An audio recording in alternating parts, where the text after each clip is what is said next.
सहनावतु सहनौ भुनक्तु सह वीर्यं करवावहै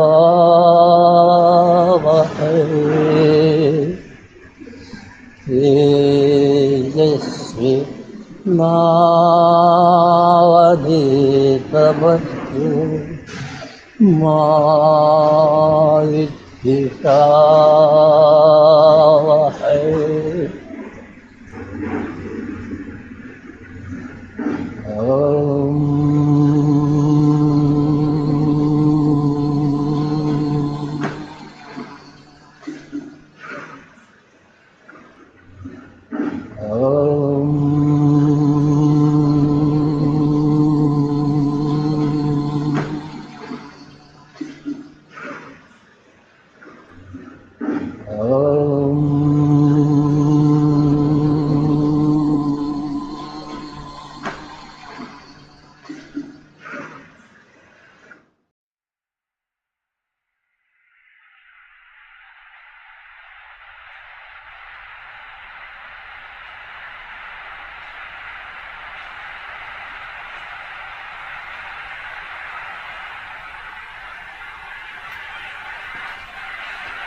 మొదటి దాంట్లో విశ్వం దర్పణ దృశ్యమాన,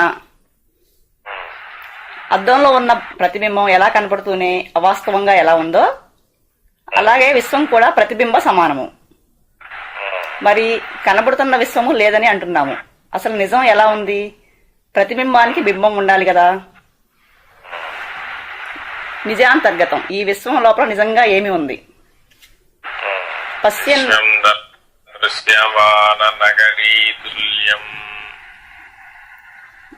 శ్లోకంలో ఏముంది?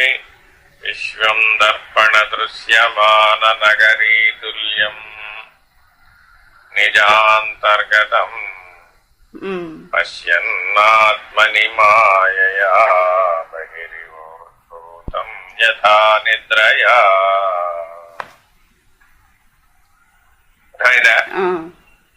ఇలా పద విభజన చేసి చదువుకోవడం రావాలి. అట్లా చదువుకోవడం వస్తే సగం అర్థం అవుతుంది ముందు. విశ్వం దర్పణ దృశ్యమాన నగరీ తుల్యం నిజాంతర్గతం పశ్యన్నాత్మని మాయయా బహిర్భూతం యథా నిద్రయా.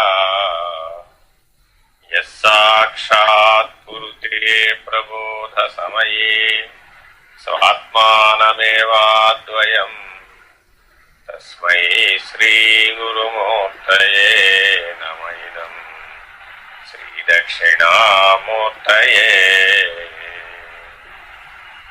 అర్థమైందా? ఎప్పుడు ఇలాంటివి ఎలక్ట్రానిక్ కాపీ కాకుండా ప్రింట్అవుట్ తీసి పెట్టుకోండి. Okay sir. ప్రింట్అవుట్ తీసి పెట్టుకుంటే పద విభజన మార్క్ చేసుకునే అవకాశం వస్తుంది. ఎక్కడ ఆపుకోవాలనే తెలుస్తుంది. చదివేటప్పుడు ఏది ఎక్కడ ఆపుకోవాలి, ఏ పదానికి ఏ పదం అన్వయం, ఏది ప్రాణప్రదమైన పదం అనేది పట్టుకోవడానికి, అండర్లైన్ చేసుకోవడానికి, రాసుకోవడానికి పడుతుంది. పుస్తకం దగ్గర పెట్టుకో. రాసుకోవడానికి పుస్తకం దగ్గర పెట్టుకున్నావా? ఉంది సార్, పుస్తకం. ఇప్పుడు అందులో మొదట ఏం చెప్తున్నారు? విశ్వం దర్పణ దృశ్యమాన దృశ్యమాన నగరీ తుల్యం. అక్కడ ఆపుకోవాలి. నగరీ తుల్యం. విశ్వం దర్పణ దృశ్యమాననగరీ తుల్యం.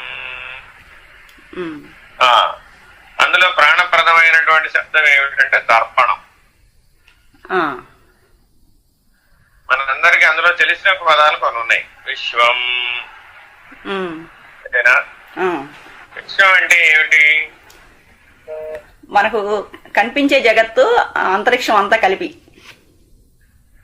ఆద్యంతములు కలిగినది విశ్వం. విశ్వం అంటే ఏంటి?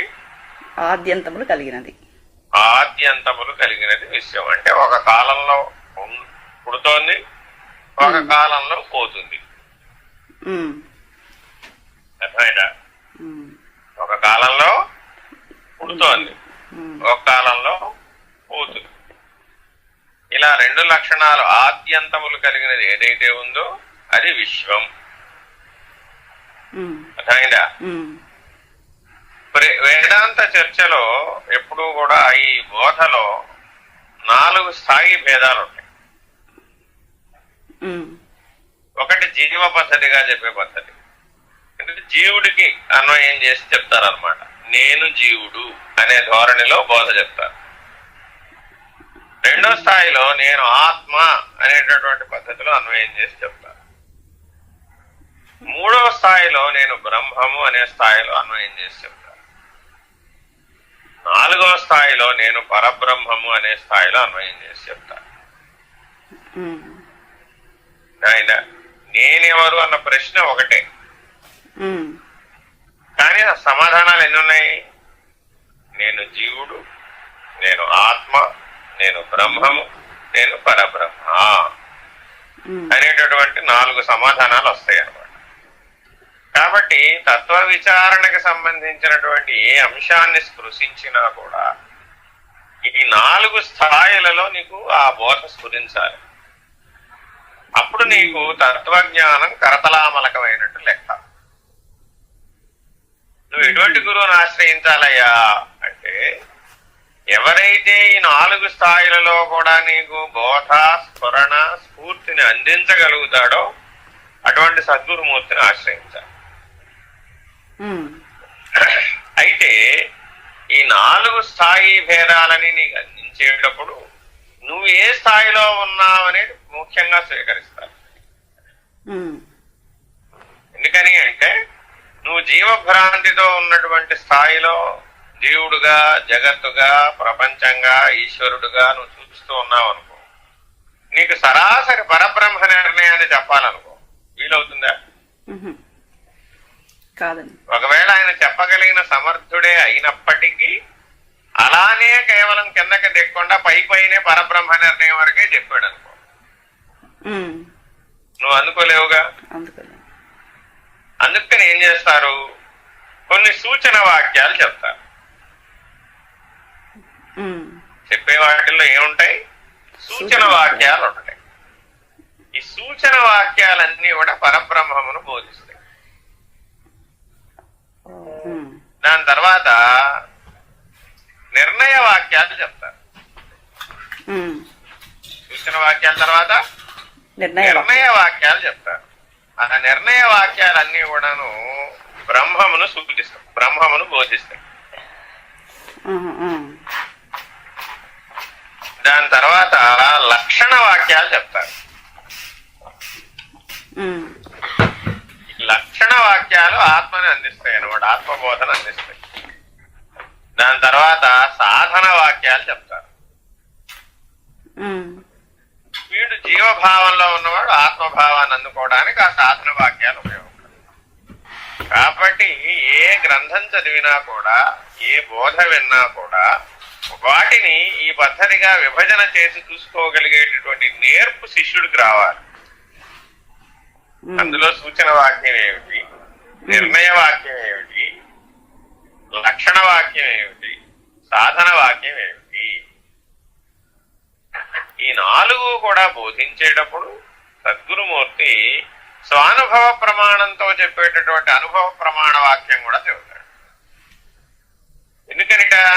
లేకపోతే నీకు వినేవాడికి నీకు విశ్వాసం కలగదు. లేకపోతే నువ్వేమనుకుంటావు? ఇదంతా ఉటోపియన్ సైన్స్ అనుకుంటావు. అది ఎప్పటికీ సాధ్యం కానిది, ఎక్కడ ఆకాశంలో చెప్తున్నారు, ఇవన్నీ అయ్యే పనేనా అనేటటువంటి మీకు సందేహం కలుగుతుంది. అలా కలగకుండా ఉండటానికి ఏం చేస్తారు? స్వానుభూతితో కూడినటువంటి ప్రమాణ వాక్యం చెప్తారు.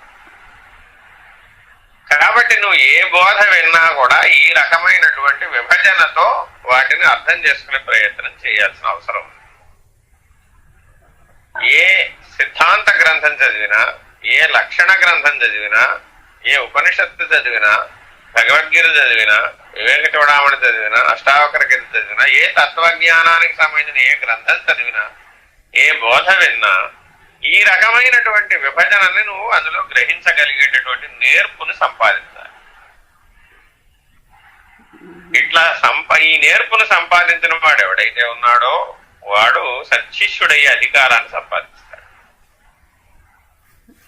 ఇది శరణాగతి వల్ల మాత్రమే సాధ్యం. అంటే బౌద్ధికమైనటువంటి ప్రక్రియతో ఇది సాధ్యం కాదు. చాలా మంది మానవులందరూ ఎలా ట్రై చేస్తారు? లాజిక్ బ్రెయిన్, లాజిక్ మైండ్ ను వాడతాడు అనమాట. ఆ బుద్ధి వికాసాన్ని వాడి వీటిని పట్టుకోవడానికి ప్రయత్నిస్తాడు. ఎక్కడో చోట తెగమక పడిపోయి కన్ఫ్యూజన్ స్టేటస్ లో పడిపోయి ఆ విభజన సరిగ్గా తెలుసుకోలేకపోతాడు. కాబట్టి ఈశ్వరునికి, సద్గురువుకి శరణాగతుడవై నీవు ఆ బోధను స్వీకరించాలి, దాన్ని జీర్ణం చేసుకోవాలి, దాన్ని విచారణ చేయాలి, దాన్ని నిజ జీవితంలో అప్లై చేయాలి, వాటిని స్వానుభూతి ప్రమాణంగా తెలుసుకోవాలి. ఈ ప్రక్రియ అంతా నీ లోపల జరిగితే నువ్వు ఆ అంతర్ముఖ ప్రయాణాన్ని పూర్తి చేసి నువ్వు సరిగ్గా పండుతావు అనమాట. ఇప్పుడు ఆ దృష్టితో నీకు దక్షిణామూర్తి స్తోత్రం, స్తవం, అదేమిటది దక్షిణామూర్తి స్తోత్రం, ఇది అధ్యయనం చేసే ప్రయత్నం చేయాలి. అంటే ప్రతి దాని యొక్క ప్రతి పదానికి ఉన్నటువంటి అర్థాన్ని నువ్వు స్పష్టంగా మనం తెలుసుకోవాలి. ఆ పదముల యొక్క కూడికైన వాక్యానికి ఏం అర్థం ఉందో తెలుసుకోవాలి. ఆ వాక్యాలన్నీ కలిపి ఏ లక్ష్యాన్ని సూచిస్తున్నాయో ఆ సూచన వాక్యాలను తెలుసుకోవాలి. అవి ఏ సాధన ద్వారా సాధించబడాలో సాధన వాక్యం తెలుసుకోవాలి. అవి అనుభూతి ప్రమాణంలో ఏ రకమైన అనుభూతినిస్తాయో ఆ ప్రమాణ వాక్యం కూడా తెలియాలి. అర్థమైంది ఇప్పుడు? కాబట్టి ఒకే వాక్యానికి శబ్దార్థము, వాచ్యార్థము, లక్ష్యార్థము, అనుభవార్థము 4 ఉన్నాయన్నమాట. అర్థమైందా? శబ్దార్థము, వాచ్యార్థము, లక్ష్యార్థము, అనుభవార్థము. ఈ దక్షిణామూర్తి స్తోత్రానికి ప్రధాన లక్ష్యం ఏమిటి అంటే ఆ దక్షిణామూర్తి ఉన్నటువంటి ఈశ్వరీయ మౌన స్థితి ఏదైతే పరబ్రహ్మ నిర్ణయం ఉందో అది ఈశ్వరీయ మౌన స్థితి. అటువంటి ఈశ్వరీయ మౌనాన్ని అందించేటటువంటి ప్రయత్నం ఈ స్తోత్రంలో చేయబడింది. కాలాన్ని దాటినటువంటి స్థితి, కాలాతీతమైనటువంటి స్థితి, కాలాకాలముల యందు ఆలయముగా ఒక రీతిగా లేని పద్ధతి ఏదో అది బోధించమని అడుగుతున్నాడు. శిష్యుడు ఏమడిగాడు? కాలాకాలములను ఆలయముగా ఒక రీతిగా లేని పద్ధతిని ఏదో బోధించమని అడిగాడు. అట్లా బోధించేటం కోసమని దీన్ని స్వీకరించారన్నమాట. కాబట్టి విశ్వం అంటే అర్థం ఏమిటి? ఆద్యంతములు కలిగినది విశ్వం. ఇప్పుడు జీవభావంలో లెక్కేశాం. విశ్వం అంటే ఏమిటి? మనకు కనిపించే జగత్ వరకు, నీకు కనబడే ప్రపంచం, నిన్ను గుర్తించే ప్రపంచం, నువ్వు గుర్తుపెట్టే ప్రపంచం, నీ చుట్టుపక్కల ఉన్న జీవరాశితో కూడినటువంటి ప్రపంచం, మార్పు చేర్పులకు లోనయ్యే ప్రపంచం, దీన్నే ప్రపంచం అని అనుకుంటున్నాడు. పంచీకృతమైనదంతా ప్రపంచమే. ప్రపంచం అంటే అర్థం ఏమిటి అసలు?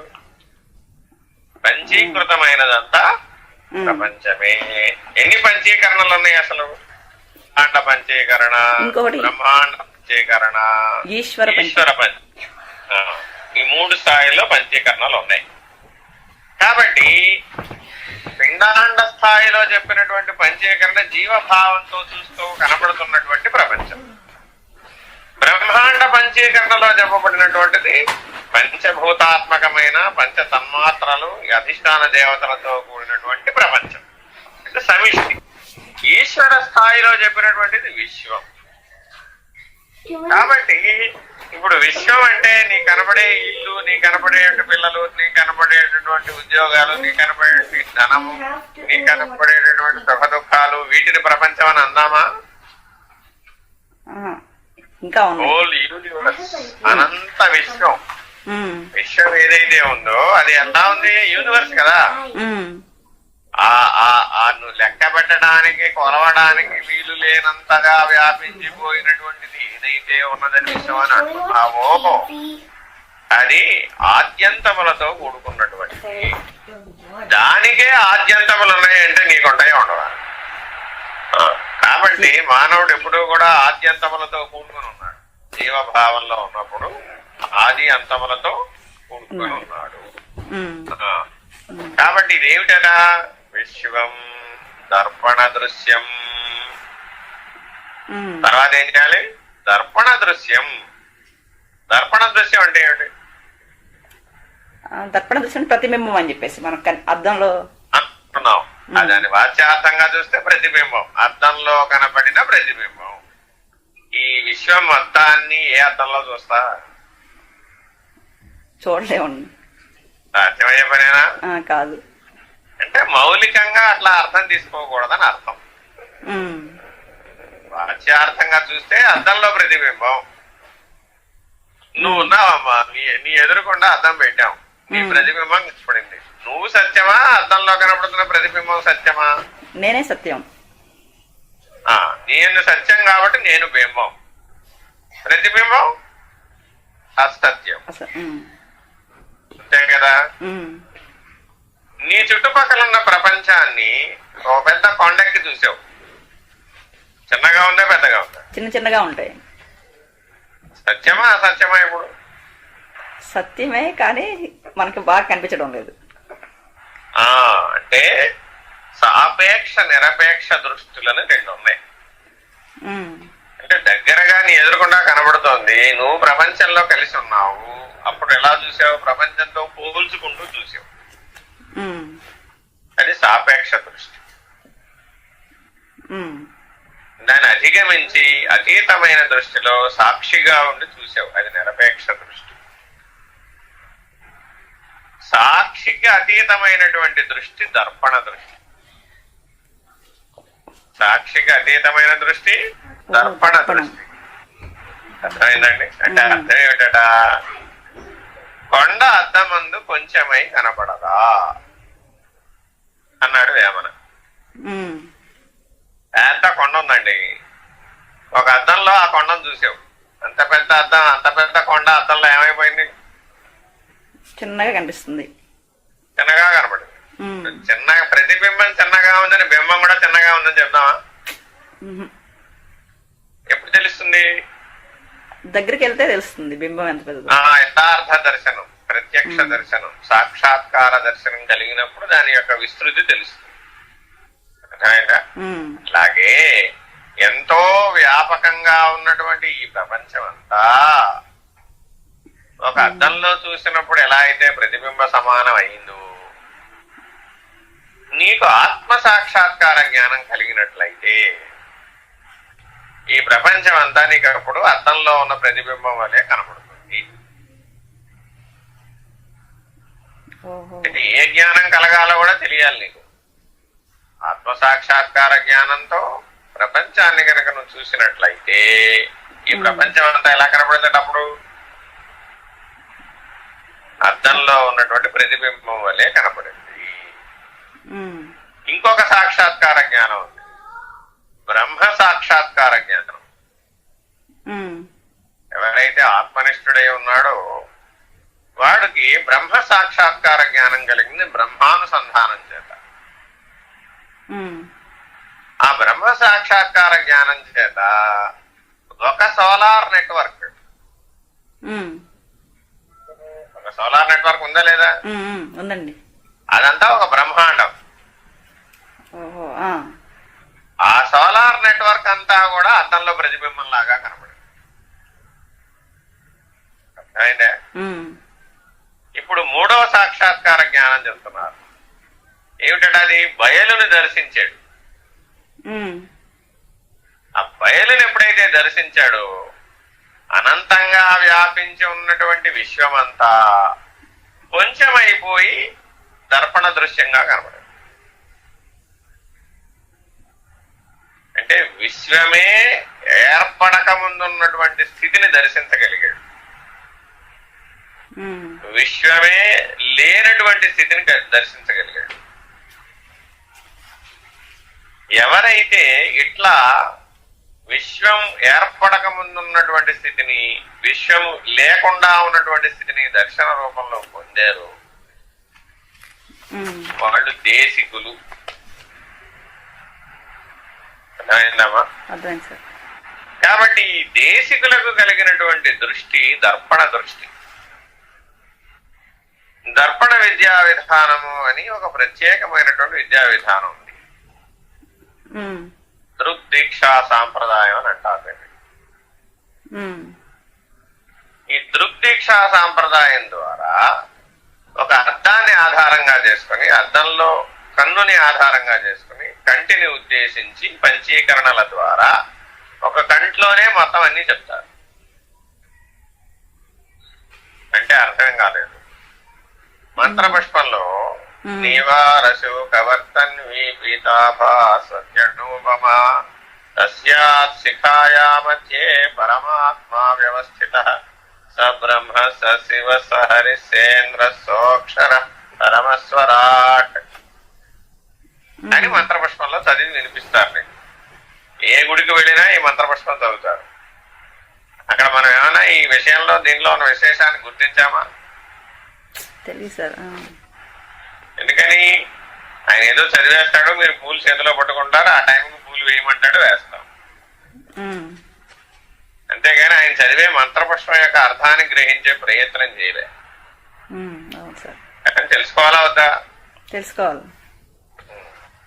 పరమాత్మ ఎక్కడున్నాడు అన్న ప్రశ్నకి ఇది సమాధానం చెబుతోంది. నీవారశు కవర్తన్వి పీతాభా సత్యనూపమా తస్యాత్ శిఖాయా మధ్యే పరమాత్మా వ్యవస్థితః స బ్రహ్మ స శివ స హరిసేంద్ర సోక్షర పరమస్వరాట్.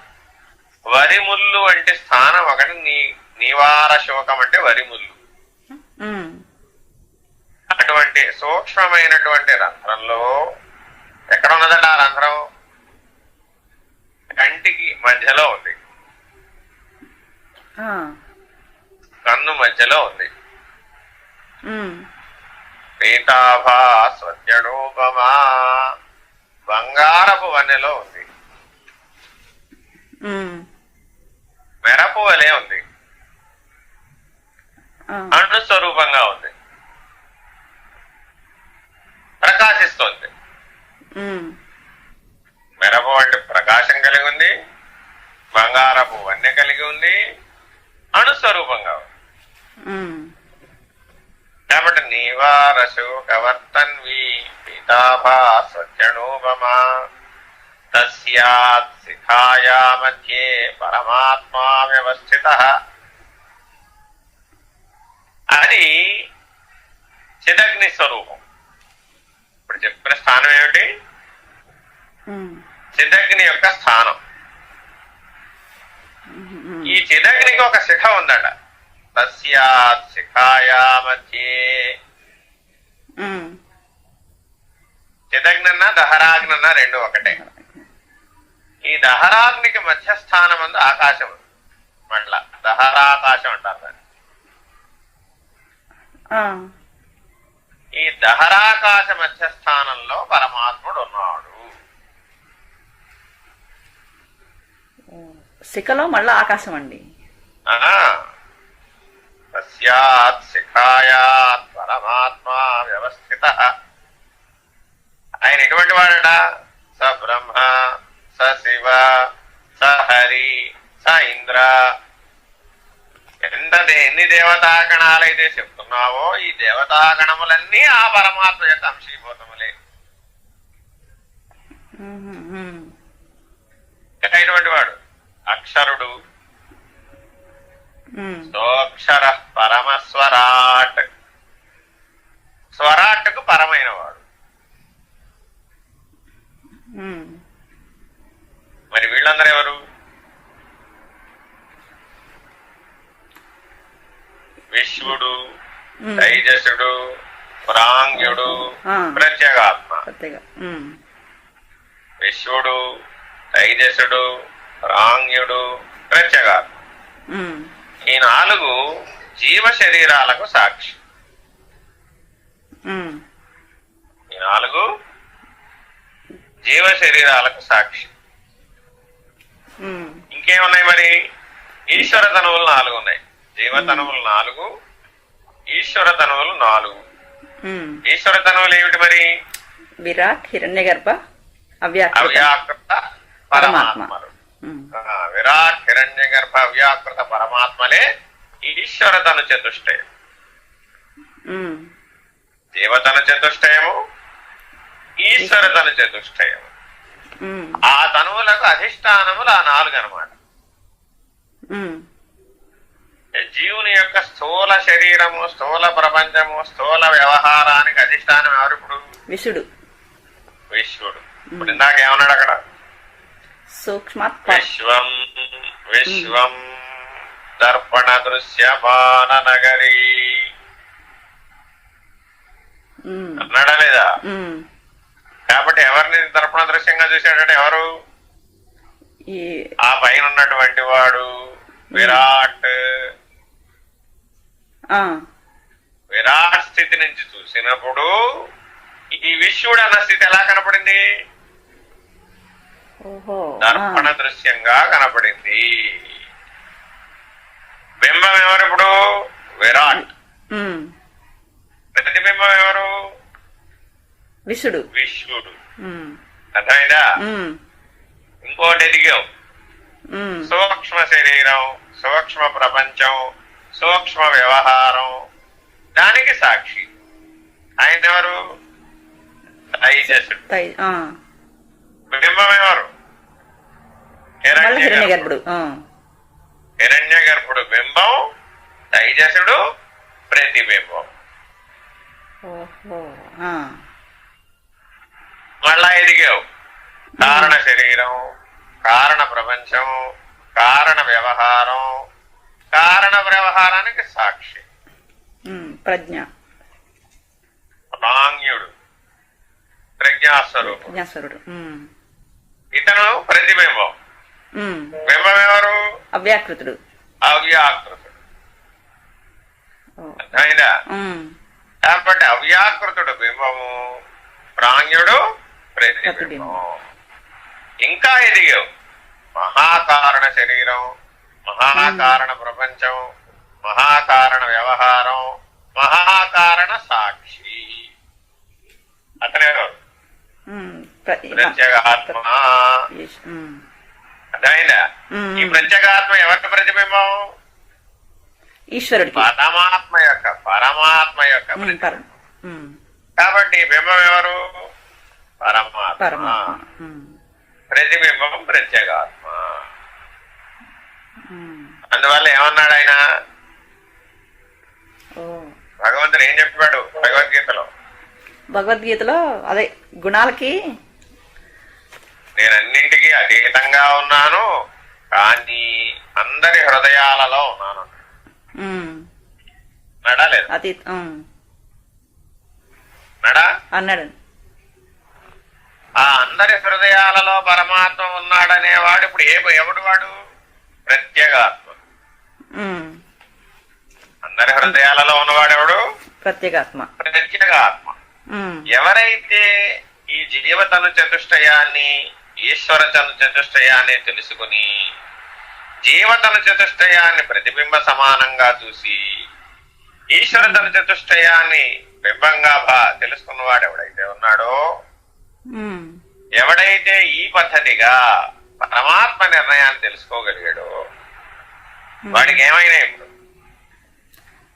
విశ్వం దర్పణ దృశ్యమాన నగరీ తుల్యం నిజాంతర్గతం. నిజాంతర్గతం అంటే ఏంటి? ఇప్పుడు ఆ అంతర్ముఖ ప్రయాణాన్ని పూర్తి చేయడం ద్వారా తాను పరమాత్మని అనే స్థితిని పొందినవాడు ఎప్పుడైతే ఉన్నాడో అది నిజాంతర్గతం.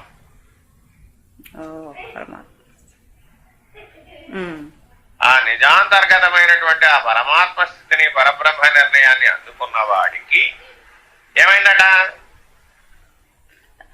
విశ్వం దర్పణంలో నగరీ తుల్యం నిజాంతర్గతం. అర్థమైంది ఇప్పుడు అక్కడికి? ఇప్పుడు ఏంటి తర్వాత ఏమిటి? ఇంత సాగి ఫస్ట్ వాక్యంలో పశ్యన్నాత్మని మాయయా బహిరివోద్భూతం యథా నిద్రయా. నీకు ఇట్లా అర్థమైందా, అర్థం కాలేదా అని మళ్ళీ ఇప్పుడు ఒక పోలిక చెప్పాడు. ఇట్లా చెప్తే ఇప్పుడు అర్థమైందా నీకేమైనా? సిద్ధాంతంగా అర్థమైంది, సిద్ధాంతంగా అర్థమైంది. మరి దీన్ని సానుభూతి ప్రమాణానికి అందించాలా వద్దా?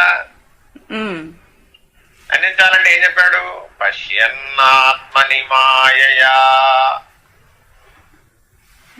లక్షణ వాక్యం చెప్పాడు ఇక్కడ. పశ్యన్ అంటే చూస్తాడు. పశ్యన్ అంటే ఏంటి? చూడటం, చూస్తాడు. ఎలా చూస్తాడు? ఆత్మస్వరూపుడు మాయని ఎలా చూచాడో అలా చూస్తాడు.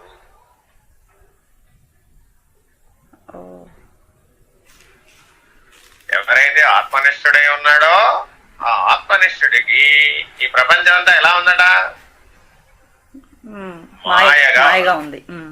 మాయ అంటే ఏమిటి? మాయ అంటే లేనిది అని. లేనిది. యా మాత మాయ. దాని సూత్రం ఏమిటి? యా మా సా మాయ. యా అంటే ఏదైతే, మా అంటే లేనిదో, సా అంటే ఉన్నట్లుగా. ఏదైతే లేనిది ఉన్నట్లుగా తోపింప చేస్తున్నదో అదే మాయ. కాబట్టి ఆత్మనిష్ఠుడైన వాడికి నిజం తెలిసిపోయిన వాడికి ఏం తెలిసింది? జగజ్జీవేశ్వరులు అనేటటువంటి త్రయం లేదు. ఆత్మనిష్ఠుడికి ఏం లేదు? జగజ్జీవేశ్వరులు లేదు. ఎవడైతే ప్రత్యేగాత్మ యొక్క స్థితికి చేరాడో వాడికి ఎవరు లేరు. ఇప్పుడు జగత్తు, జీవుడు, ఈశ్వరుడు అనే భేదం లేదు. వాడు త్రిపుటికి అతీతంగా ఉన్నాడు. వాడికి ఈ త్రిపుటితో కూడిన ప్రపంచం అంతా ఎలా కనపడిందట? లేనిదే, ఇంకా మాయలాగా కనపడింది. కాబట్టి మాయగా కనపడింది. పశ్యన్నాత్మని మాయయా. అర్థమైందా ఇప్పుడు అక్కడికి ఏమైనా నీకు? అర్థమైంది సార్. లక్షణ వాక్యంగా అర్థమైంది. మాయగా అర్థమైందా? ఇప్పుడు దాన్ని మరి జీవభ్రాంతిలో, జీవభావంలో ఉన్నవాడికి అర్థమయ్యేది చెప్పాలా వద్దా? ఎట్లా చెప్పాడు? బహిరివోద్భూతం యథా నిద్రయా అన్నాడు. ఏం చెప్పాడు అక్కడ? బహిరివోద్భూతం యథా నిద్రయా అన్నాడు. అంటే నువ్వు గాఢ నిద్రావస్థలో ఉన్నావు. అప్పుడు ఈ పంచభూతాత్మకమైన ప్రపంచం ఏమైపోయింది? అప్పుడు లేదు, మనకి మనమే లేము. లేదుగా. కానీ కళ్ళు తెరిచి బయటకు వచ్చావు. అంతా ఉందా లేదా? ఉందిగా. ఉంది. అంతకు ముందు లేనిది ఇప్పుడు ఎక్కడి నుంచి వచ్చింది?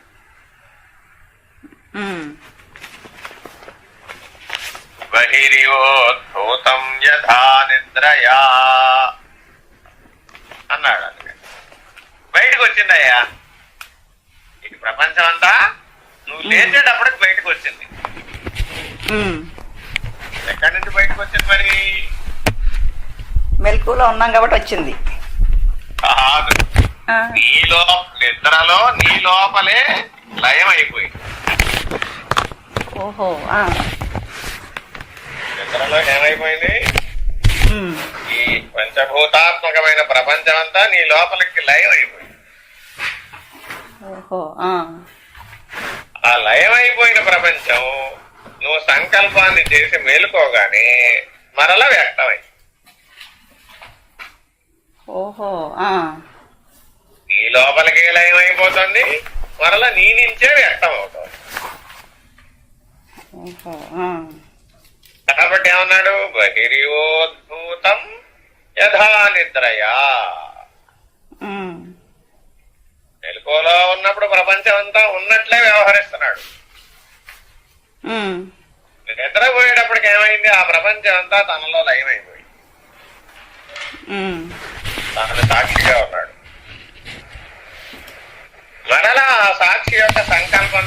లేచాడు. ఉమ్, ఆ నిద్ర లేచేటప్పటికి ఏమైంది? తన నుంచే మళ్ళా ఆ ప్రపంచం అంతా వ్యక్తమైంది. నిద్రలోనేమో తనలో ఇమిడిపోయి, తనలో లయం అయిపోయి, ఉమ్, నీ దగ్గరికి ఎక్కడికైనా పోయిందని చెప్పగలవా? కాబట్టి నీ ప్రపంచం అంతా ఎందులోకి లయం అయిపోయింది? ఆ, నిద్రలో లైవ్ అవటం అంటే ఎట్లా అండి? నీ లోపలికి లయం అయిపోయింది. లైవ్ అయిపోయింది. సాక్షి లోపల లయం అయిపోయింది. ఓ నిద్రకు సాక్షిగా ప్రత్యేగాత్మగా నీవు ఉన్నావు. ఉమ్, ఆ ప్రత్యేగాత్మ స్థితిలో ఈ ప్రపంచం అంతా నీలో లయం అయిపోయింది. ఉమ్, మళ్ళా మేలుకొన్నావు. ఉమ్.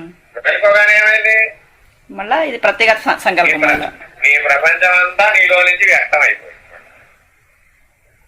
ఆ, కాబట్టి మేలుకున్నప్పుడు వ్యక్తంగా కనబడుతుంది, గాఢ నిద్రావస్థలో అవ్యక్తంగా ఉంది. ఓ, ఆ,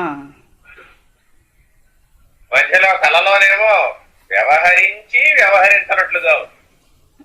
ఉమ్, నిజానికి వ్యవహరించడం లేదా? చేస్తున్నాను. కానీ ఏమైనా చేసావా? చేయలేదు. ఏమీ ఏం చేయలేదు. చేసి చేయని వాడిగా ఉన్నావు కలలో. ఉమ్, ఉన్నావా లేదా? ఆ, మరి మెలకువ కలలోనే అలా ఉంటే నీ మెలకువలో మాత్రం ఎలా చేస్తావు? ఆ, కాబట్టి ఇక్కడ కూడా చేసి చెయ్యని వాడివే అయ్యావు. ఓహో, ప్రపంచమే లేనిదంటూ ఉంటే ప్రపంచంలో చేసే పనులు సత్యాలు ఎలా అవుతాయి? ఉమ్, ప్రతిబింబమే లేదంటూ ఉంటే ప్రతిబింబంలో చేసే వ్యవహారం ఎలా సత్యం అవుతుంది? ఉమ్, ప్రతిబింబము లేదు, ప్రతిబింబ వ్యవహారము లేకపోతే ప్రతిబింబానికి ఉనికి ఎలా సత్యం అవుతుంది? ఆ, బింబానికి ఉనికి ఉంటుంది కానీ ప్రతిబింబానికి ఎక్కడైనా ఉనికి ఉంటుందా? ఉండదు సార్. ఉనికి లేనిది వ్యవహరిస్తుందా? చేయలేదు. వ్యవహరించనిది లయం అవుతుందా? ఉహు, కాబట్టి ఆ మూడు లేనివే కదా. ఉమ్, ప్రతిబింబ స్థితిలో ఉనికి లేదు, వ్యవహారము లేదు, లయము ఏమూ లేదు. లేదు. ఉమ్, ఎప్పుడు ఏది ఉన్నదట? కేవల బింబభావమే ఉన్నది, ఉమ్, అభావంగా ఉన్నది. ఉమ్, బింబం ఏ స్థితిలో ఉంది ఇప్పుడు? అభావం. అభావ స్థితిలో. ఉమ్, ఆ అభావ స్థితికి సాక్షిగా నీవు ఉన్నావు. ఓహో, నువ్వు ఎలా ఉన్నావు? ఆ అభావ స్థితికి సాక్షిగా ఉన్నావు. ఉమ్, అభావ స్థితికి సాక్షిగా ఉన్నవాడు ఒక భావం చేత ఎలా కొట్టుకుపోబడ్డాడు? ఉమ్, కాబట్టి అలా కొట్టుకుపోతున్నాడు అనేదంతా మాయా. పరిణామం చెందానన్నదంతా మాయా. మార్పు చెందానన్నదంతా మాయా. మారని నేనే సత్యము. ఉమ్. ఇక్కడ దాకా అర్థమైందా? అర్థమైంది సార్. కానీ మరి ఫైనల్ గా మీరు మళ్ళా పరిణామమే మాయ అంటున్నారు. అంతేగా మరి.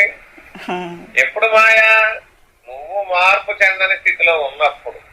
ఉమ్, అంటే నువ్వు ఎక్కడ ఉండాలి?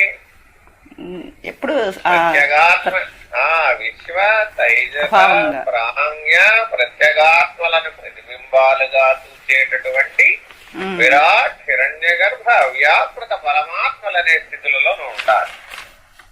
ఉమ్, ఉండి ప్రత్యక్ పరమాత్మలు అభిన్నులని తెలుసుకోవాలి. ఓహో, ఉండి ఏం తెలుసుకోవాలి? ప్రత్యక్ పరమాత్మలు అభిన్నులని తెలుసుకోవాలి. ఉమ్, బింబ ప్రతిబింబాలు వేరు కావుగా. అవును. బింబం ఉంటేనే కదా ప్రతిబింబం. ఉమ్, అది కూడా ఎప్పుడుంది? అభావ స్థితికి సాక్షిగానున్నటువంటి పరమాత్మ అభావ స్థితిలోకి దిగొచ్చి భావ సంకల్పాన్ని పూనితే ప్రతిబింబాలు కనపడ్డాయి, విషయం కనపడింది. ఉమ్, లేకపోతే అసలు ఆ విషయం ఉందా? ఉమ్, కాబట్టి విశ్వమే లేనిది. ఉమ్, పరమాత్మ స్థితి నుంచి చూస్తే విశ్వమే లేనిది. ఉమ్, అర్థమైందా? ఉమ్, కాబట్టి విశ్వం దర్పణ దృశ్యమాన నగరీ తుల్యం నిజాంతర్గతం పశ్యన్నాత్మని మాయయా బహిరివోద్భూతం యథా నిద్రయా. ఉమ్. తర్వాత వాక్యం ఏంటి? తర్వాత యత్సాక్షాత్ కురుతే ప్రబోధ సమయే. ఉమ్, తర్వాత వాక్యం ఏంటి? యత్సాక్షాత్ కురుతే ప్రబోధ సమయే స్వాత్మానమేవాద్వయం అన్నాడా లేదా? ఉమ్, ఉమ్. ఇది ఎప్పుడు తెలియాలయ్యా నీకు?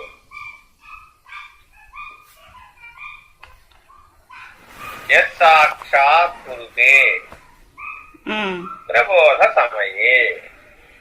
గురువు గారు బోధించే కాలంలోనే నీకు ఈ దర్శనం కలగాలి. ఓహో. ఎవడికైతే గురువు గారు బోధించే సమయంలోనే ఈ దర్శనాన్ని పొందాడు, ఉమ్, సాక్షాత్ ఎలా ఉన్నది అలాగే చూడగలగటం. ఉమ్, సాక్షాత్ అంటే ఎలా ఉన్నదాన్ని అలాగే చూడగలగటం. ఉమ్, బోధాకాలంలోనే ఎలా ఉన్నదానిని అలాగే చూడగలిగేటటువంటి దర్శన సిద్ధి కలిగినటువంటి సత్శిష్యుడైన వాడు ఎవరైతే ఉన్నాడో, ఉమ్, ప్రబోధ సమయే స్వాత్మానమేవాద్వయం. ప్రత్యేగాత్మ పరమాత్మ అభిన్నులని తెలుసుకోగలుగుతాడు. ఉమ్, ద్వయంగా కనబడుతుంది అది. రెండు చోట్ల ఆత్మశబ్దాలే ఉన్నాయి. ప్రత్యేగాత్మ పరమాత్మ ఉమ్, రెండు చోట్ల ఆత్మశబ్దాలే ఉన్నాయి. ఆత్మ యొక్క ద్వయస్థానములవి. స్వాత్మానమేవాద్వయం. ఉమ్. ద్వయమా అద్వయమా? అద్వయం ఇప్పుడు. ఆ ప్రబోధ సమయంలో దర్శన సిద్ధి కలిగేటప్పుడు ఏమైందట? ఈ ప్రత్యేగాత్మ ఆ పరమాత్మ బింబ అభిన్నులైపోయారు, ఒకడైపోయారు. ఉమ్, ఈ ప్రతిబింబం వెళ్ళి బింబంలో కలిసిపోయి అసలు ప్రతిబింబమే లేనిది ఎట్లా కలుస్తుంది? ఉమ్. ప్రతిబింబం అంటే లేనిది కదా, లేని అవును. బింబం అంటే ఉన్నది కదా. ఉమ్, ఉన్న దాంట్లో లేనిది ఎట్లా కలుస్తుంది? ఉమ్. మనం మధ్యలో దర్పణం పెట్టాం కాబట్టి ఉంది.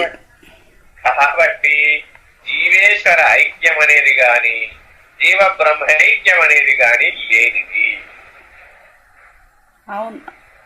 అవునా? ఎప్పుడైతే పరమాత్మ స్థితికి చేరావో పరమాత్మ స్థితి నుంచి చూసేటప్పటికి ఏమి లేనివైనాయి ఇప్పుడు? ఓ జీవేశ్వర ఐక్యాలు లేవు. జీవేశ్వర ఐక్యము జీవ బ్రహ్మైక్యం అనే పద్ధతిలో చెప్పబడేటటువంటి బోధా పద్ధతి అంతా లేనిదైపోయింది. ఎందుకంటే ప్రతిబింబం లేదు అసలు. ఆ సాధనలన్నీ లేనివైపోయినాయి, ఆ బోధలన్నీ లేనివైపోయినాయి, ఆ దర్శనాలన్నీ లేనివైపోయినాయి, ఆ సిద్ధస్థితి అంతా లేనిదైపోయింది, ఆ జ్ఞాన పద్ధతులన్నీ లేనివైపోయినాయి. జ్ఞానాతీతమైన పరమాత్మ స్థితికి చేరిపోయింది. తురీయాతీతమైనటువంటి పరమాత్మ స్థితికి చేరిపోయాడు. పరమాత్మ ఏ స్థితిలో ఉన్నాడు?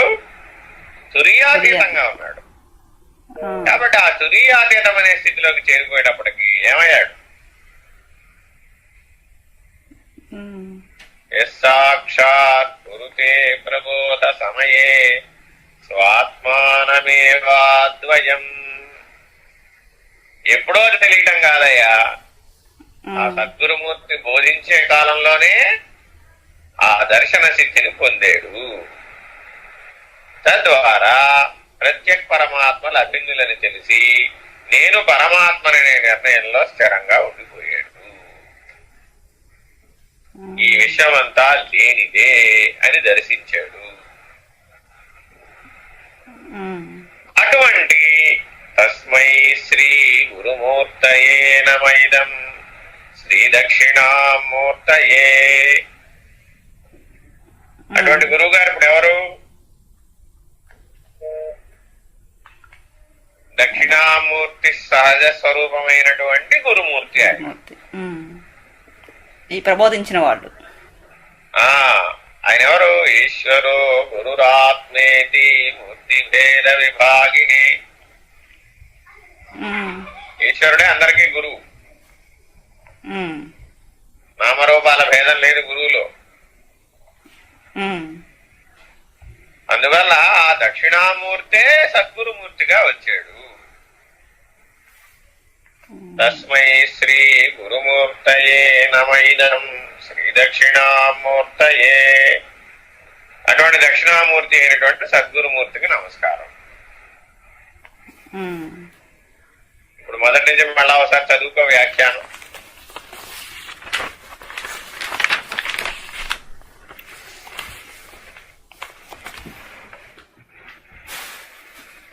ఇప్పుడు మొదటి దాంట్లో వచ్చి సార్ మనం వెష్టి స్థాయిలో చెప్పుకునే 4, సమిష్టి స్థాయిలో చెప్పుకునే 4 అవి బింబ ప్రతిబింబాలుగా తెలుసుకున్నాం. అక్కడ ఏముందో చదువుకో వ్యాఖ్యానం. ఇచ్చిన పీడిఎఫ్ లో ఏముందో చదువుకో. చదువుకుని ఇప్పుడు నువ్వు తెలుసుకున్న దానికి అన్వయం చేసుకో. చదువు, వ్యాఖ్యానం చదువుకో. ఒక్క నిమిషం సార్, ఇదేంటో పోయింది ఒకసారి.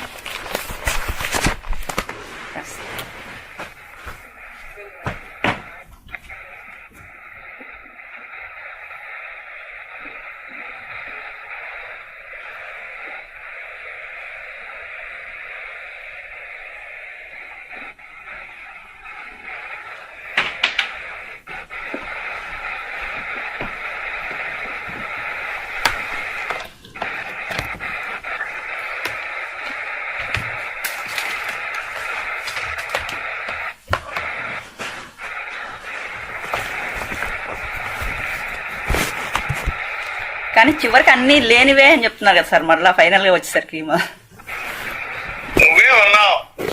బింబ ప్రతిబింబాల దగ్గర నుంచి మొదలుపెట్టి నువ్వు లేనివాడి అయిపోతే అంతా లేకుండా పోయినట్లే. ఓహో.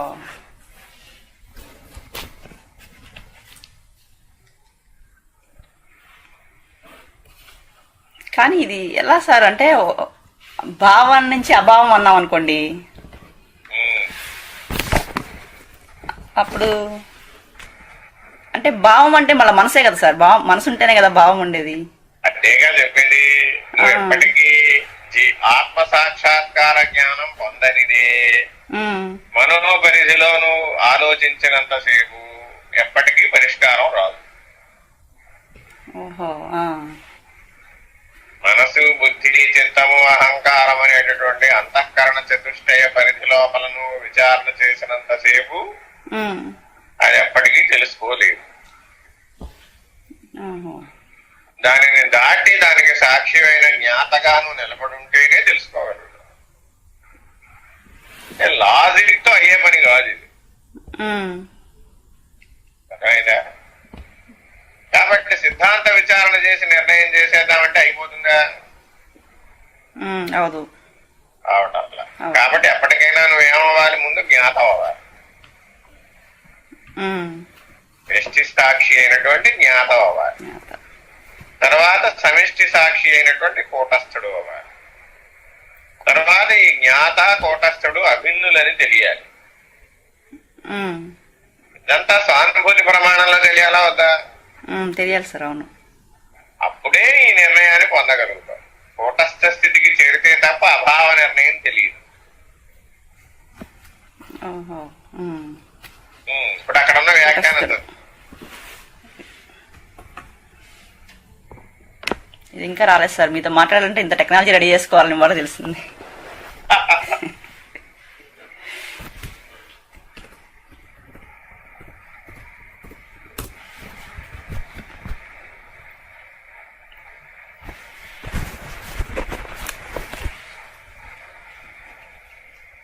ఇప్పుడు సార్ మొత్తం అయితే అంత వ్యక్తమైందంతా దృశ్యమే సార్. అట్లా చూస్తుంటే ఇప్పుడు మరి అవ్యక్తం కూడా దృశ్యమే. అవ్యక్తం కూడా దృశ్యమే అవుతుందండి. అవ్యక్తం కనిపించదు కదండి అసలు ఏమి. అంటే ఆ స్థితి సాక్షి అయినప్పుడు కదా తెలిసేది. ఓ అప్పుడు. ఆహా. ఇక్కడ వరకే చూస్తున్నావు కాబట్టి ఇక్కడ వరకే చెప్తున్నావు. ఉహు, ఉమ్. అదేగా ఇప్పుడు ఏం చెప్పాడు, యథా నిద్రయా, నీ లోపల కలిసిపోయినాయి అన్ని. ఉమ్, ఉమ్.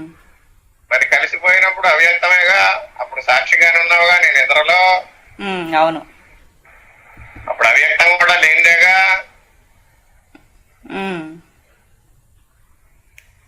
అట్లా ఎదగాలి. ఇప్పుడు దృగ్దృశ్య వివేకం అంటే కూడా సేమ్ ఇంతేనండి ఇంకా. ఇంతే గాని ఇంత సులభంగా అవదా పని.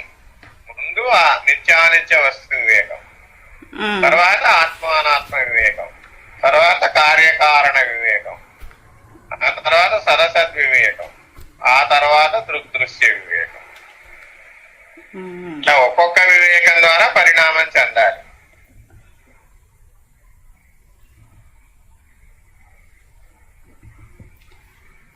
కార్యకారణ వివేకం నిన్న ఏదో ఒక పాయింట్ వచ్చింది సార్ దాంట్లో, క్షేత్రజ్ఞ విభాగంలో. అప్పుడు కార్యకారణం ప్రకృతి అని చెప్పారు సార్ అక్కడ. ఎక్కడ అదంతా సమిష్టి వ్యవహారం, ఎస్టికి చెప్తే. ఓహో. సో ఇప్పుడు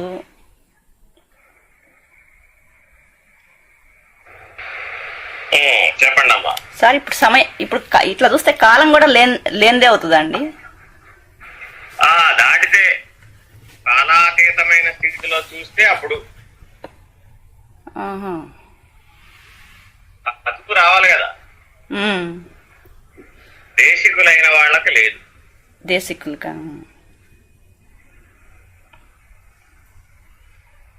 చదువమ్మా, అక్కడ ఉన్న చదువు. ఇక్కడ ఏం చెప్పారంటే, ఫస్ట్ విశ్వం దర్పణ దృశ్యమాన అన్నప్పుడు అద్దంలో ఉన్న ప్రతిబింబం ఎలా కనబడుతూనే అవాస్తవంగా ఎలా ఉందో అలాగే విశ్వం కూడా ప్రతిబింబ సమానము. మరి కనబడుతున్న విశ్వము లేనిది అంటున్నాము. అసలు నిజం ఎలా ఉంది? ప్రతిబింబానికి బింబం ఉండాలి కదా. నిజాంతర్గతం, ఈ విశ్వం లోపల నిజంగా ఏమి ఉంది? పశ్యన్నాత్మని మాయయా, పశ్యన్ అంటే చూడటం, ఈ విశ్వం లోపల అంతటా ఆధారం ఆత్మ. అంటే బయటకు లేని విశ్వం ఎలా వచ్చింది? మాయయా, మాయ వల్ల వచ్చింది. బహిర్వోద్భూతం యథా నిద్రయా, నిద్రపోతున్నప్పుడు పంచభూతాలు ఎరుక లేదు, కానీ పంచభూతాలు వాస్తవంగా లేవా? ఉన్నాయి. ఈ అనంత విశ్వం ఆత్మస్థితిలో ఎలా ఉంది? ఆత్మ దృష్టితో ఉంటే విశ్వం కనబడటం లేదు. విశ్వం ఉన్నదనే దృష్టితో చూస్తే ఆత్మ తెలియదు. అంటే సార్, ఇప్పుడు మనం మెలకువలో కూడా కళ్ళలాగా ఉండాలి.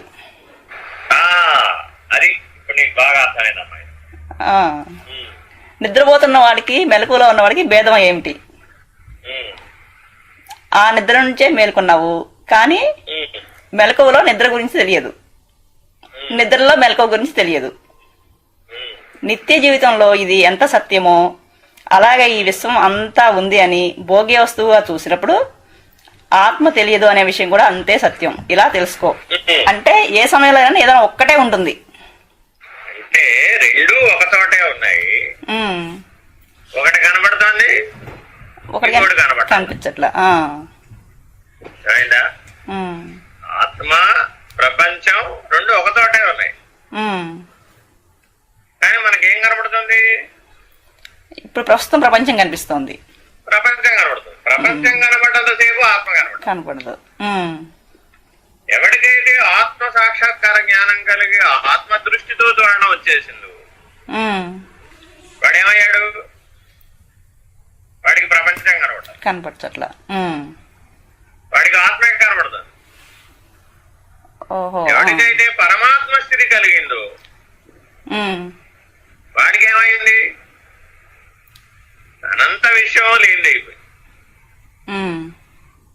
ఒక జీవుడుగా, ఒక శరీరధారిగా, ఒక ప్రపంచంలో, ఒక దేశంలో, ఒక చోట జీవిస్తున్నటువంటి నీకు విషయం ఎంతగా ఉంది? అనంతంగా తోచింది. అంతేనా కాదా? యూనివర్స్ ఈజ్ ఇన్ఫినిట్ అంటున్నావు, కానీ పరమాత్మ స్థితి నుంచి కనుక చూసినట్లయితే ఆ విషయం అంతా ఏమైపోయిందట? లేనిదే ఇక. ఎట్లా? చిన్న ఉదాహరణ చెప్తా చూడు. మీ ఇల్లు ఉందా లేదా? నువ్వు ఇప్పుడు ఇంట్లో ఉన్నావు, 4 గోడల మధ్యలో ఇంట్లో ఉన్నావు. బయట అంటే ఎటువైపు చూపెడతావు? విండోలోంచి ఎటు కనిపిస్తుందా బయట? అవతలదంతా బయట. బయలు అనేది విశాలమైందిగా మరి. బయలులో నువ్వు ఇల్లు కట్టుకున్నావు అంతేగా. నువ్వు ఇల్లు కట్టుకున్నంత మాత్రాన బయలుకి ఏమైనా పరిమితులు వచ్చినాయా? లేవు. రాలేదుగా. కొంతకాలం తర్వాత నీ ఇల్లు పడిపోయిందమ్మా, అప్పుడు కూడా బయలే ఉంటుంది. బయలు నీ ఇల్లు కట్టినప్పుడు బయలుంది, నీ ఇల్లు లేనప్పుడు కూడా బయలే ఉంది. బయలు ఎల్లప్పుడూ ఉంది, అంతటా ఉంది. అంతటా ఉందా లేదా? ఉంది. వ్యాపకంగా అంతటా ఉంది. శరీరం అనే ఇల్లు వచ్చిందమ్మా, అందులో నేననే జీవుడు వచ్చాడు. ఈ శరీరం అనే ఇల్లు పడిపోయింది. ఇప్పుడు బయలుకి ఏమైనా మార్పు ఉందా? ఏం లేదు సార్. అలాగే పంచభూతాలనే ఇల్లు వచ్చింది. కొంతకాలం తర్వాత పంచభూతాలు పోయినాయి. అప్పుడు బయలుకి ఏమైనా తేడా ఉందా? నక్షత్రాది సముదాయంతో కూడినటువంటి విశ్వం వచ్చింది. గెలాక్సీలు, నెబులాలు ఎన్నైతే చెప్తున్నామో వాటన్నిటితో కూడిన విశ్వం బయలులో వచ్చింది. బయలు అంటే అంతరిక్షం. ఆ అంతరిక్షంలో విశ్వం వచ్చింది. కొంతకాలం తర్వాత విశ్వం పోయింది. అంతరిక్షానికి ఏమైనా కొరత పడిందా? అంతరిక్షం ఎల్లప్పుడూ అంతరిక్షమే. కాబట్టి పరమాత్మ ఎప్పుడూ పరమాత్మే. బయలు ఎప్పుడు బయలే. వచ్చిపోతున్నది ఏమిటి? విశ్వం అనే ఎరుక. వచ్చిపోతున్నది ఏమిటి? ఎరుక. విశ్వం అనే ఎరుక అంటే మాయ వచ్చిపోతుంది. బ్రహ్మాండం అనే ఎరుక, పిండాండం అనే ఎరుక. అంటే మాయ వచ్చిపోతున్నట్టు కదా సార్. ఎరుకన్నా మాయన్నా ఒకటే కదరా ఓయన్నా. రెండు వేరువేరుగా లేవు. ఎరుకన్నా మాయన్న మనసన్నా మూడు ఒకటే. అంటే సార్ ఇప్పుడు ఇదంతా శూన్యం, ఉన్నదంతా శూన్యం అనుకోవాలా సార్, చైతన్యం అనుకోవాలా? అలాంటప్పుడు ఉన్నదంతా అంతరిక్షం మొత్తం కూడా నీ స్థితి, నీ దర్శన స్థితి ఎక్కడి దాకా ఉన్నది అనే దాన్ని బట్టి శూన్య నిర్వచనం. పూర్ణమద పూర్ణమిదం పూర్ణాత్ పూర్ణముదచ్యతే పూర్ణస్య పూర్ణమాదాయ పూర్ణమేవావశిష్యతే అంటున్నావు కదా. కాబట్టి ఉన్నది ఎప్పుడు పూర్ణమే. పూర్ణము నుంచి పూర్ణము ఉద్భవించినా పూర్ణమే, పూర్ణము నుంచి పూర్ణము తీసివేసినా పూర్ణమే, పూర్ణమునందు పూర్ణము లయమైనా అది పూర్ణమే, ఎల్లప్పుడూ పూర్ణమే. ఇప్పుడు అదేగా చెప్పింది. దీనికి వ్యతిరేక అన్వయం అవుతుంది. అంతఃశూన్యం బహిశూన్యం మధ్య శూన్యం శూన్య కుంభ ఇవాంబరే. ఎన్ని శూన్యాలు ఉన్నాయట? అంతఃశూన్యం బహిశూన్యం మధ్య శూన్యం శూన్య కుంభ ఇవాంబరే. అంటే అర్థం ఏమిట? శూన్యంలో కొండ పుట్టింది, కొండ పోయింది. శూన్యం ఎప్పుడు శూన్యమే. పూర్ణమన్నా శూన్యమన్నా రెండు ఒక్కటే.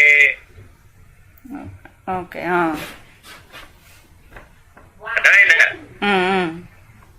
కాబట్టి చిట్ట చివరి స్థితిలో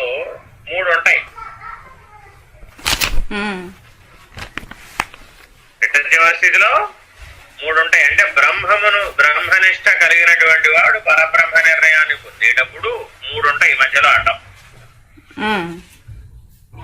సంకల్పం, శూన్యం, కాలం. సంకల్పం, శూన్యం, కాలం. కాలం దాటితే పరబ్రహ్మమే. కాలం ఫైనల్ గా వస్తుందండి. అర్థమైందండి. కాబట్టి సంకల్పము, సంకల్పాతీతము, శూన్యము, శూన్యాతీతము, కాలము, కాలాతీతము అనేటటువంటి స్థితులను ఎవరైతే దాడతారో వాళ్ళు బయలు స్థితికి చేరిన వాళ్ళు, వాళ్ళు పూర్ణ స్థితికి చేరిన వాళ్ళు. వాళ్ళు ఆ బయలును దర్శించి ఆ బయలు స్థితిలో ఉండిపోయాడు, ఆ అంతరిక్ష స్థితిలో ఉండిపోయాడు. వాడు శూన్యాన్ని దాటినవాడు, కాలాన్ని దాటినవాడు, సంకల్పాన్ని దాటినవాడు. వీళ్ళందరూ ఎవరిప్పుడు? పరబ్రహ్మలు, పరబ్రహ్మ నిర్ణయాన్ని పొందినవారు. పరాత్పర పరబ్రహ్మం అన్నాడు మెహర్ బాబా. ఏ పేరు పెడితే బ్రహ్మము, పరబ్రహ్మము. ఇంకా అవతలకి చెప్తే పరాత్పర బ్రహ్మం. అర్థమైందా? ఇప్పుడు ఇవన్నీ కూడా జ్ఞాననేత్రంతోనే దర్శిస్తారండి. ఇవన్నీ కూడా జ్ఞాన చక్షువు లేనిది. అసలు ఆత్మ సాక్షాత్కార జ్ఞానంతో మొదలవుతుంది. అంతర్నేత్రం అనేది దేంతో మొదలైంది? ఆత్మ సాక్షాత్కార జ్ఞానంతో మొదలైంది. చిట్ట చివరి దర్శనం బయలు. ఆ బయలు స్థితి తర్వాత నేననేవాడు ఉండడు. ఇందాక మీరు కంటి మధ్యలో ఇట్లా శిఖలో ఆకాశం, ఇవి జ్ఞాన సెక్షన్ అండి. అదొక దృష్టాంత రూపక పద్ధతి అనమాట. అంటే ఒక దర్పణంలో కన్నును చూపెట్టి కంటి మధ్యలో ఉన్నటువంటి ఆ వెలుగును చూపెట్టి ఆ వెలుగు మీద దృష్టి నిలుపుకోమంటారు. అట్లా నిలుపుకోగా కళ్ళెదురకుండా అద్దం తీసేసినా కూడా అది కనపడటం మొదలు పెడుతుంది. అలా కనపడటం ఏర్పడటాన్ని ఆర్యాదర్పణం ఏర్పడటం అంటారు. ఇట్లా ఆర్యాదర్పణం ఏర్పడినటువంటి వాడు ఎవడైతే ఉన్నాడో వాడికి ఈ పిండ బ్రహ్మాండములకు సంబంధించినదంతా ఈ ఆర్యాదర్పణంలో కనబడుతుంది. అలా ఎరిగి దానిని లేకుండా చేసుకుంటాడు. కాబట్టి ఆ పిండ బ్రహ్మాండములందు ఏ వ్యవహారం అయితే ఉందో, ఏ నియమం అయితే ఉందో, ఏ లయం అయితే ఉందో, ఏ ఘటన విఘటనములు ఉన్నాయో అవన్నీ కూడా ఆ ఆర్యాదర్పణంలో దృశ్యంగా చూస్తాడు. కాబట్టి ఇప్పుడు అక్కడ చెప్పే దృశ్యం ఏ దృశ్యం? ఆర్యాదర్పణంలో చూడబడే దృశ్యం, జ్ఞాన నేత్రానికి కనబడినటువంటి దృశ్యం. నేనెవరు? దృక్ స్వరూపం, కేవల దృక్ స్వరూపం. దృశ్యంతో పని లేని వాటి. ఇట్లా ఎదగాలన్నమాట. ఇట్లా ఎదిగి నాకు మూలమేది అని విచారణ చేయగా మూలం లేనివాడుగా తేలేట్టువాడు. అట్లా ప్రయాణం చేసి చిట్ట చివరికి తానే లేకుండా పోయాడు.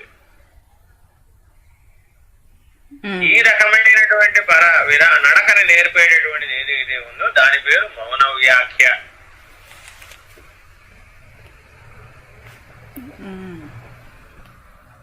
ఇక్కడ బోధించే విధానం లేదనమాట, దర్శన విధానం అనమాట. ఇందాక ప్రబోధ సమయం అంటే అది ఈ మౌన వ్యాఖ్య దర్శనాన్ని పొందడం అన్నమాట. అది సాక్షాత్ కురుతే ప్రబోధ సమయే స్వాత్మానమేవాద్వయం. ప్రత్యేగాత్మ పరమాత్మ అభిన్నులనే దర్శనాన్ని పొందాలి.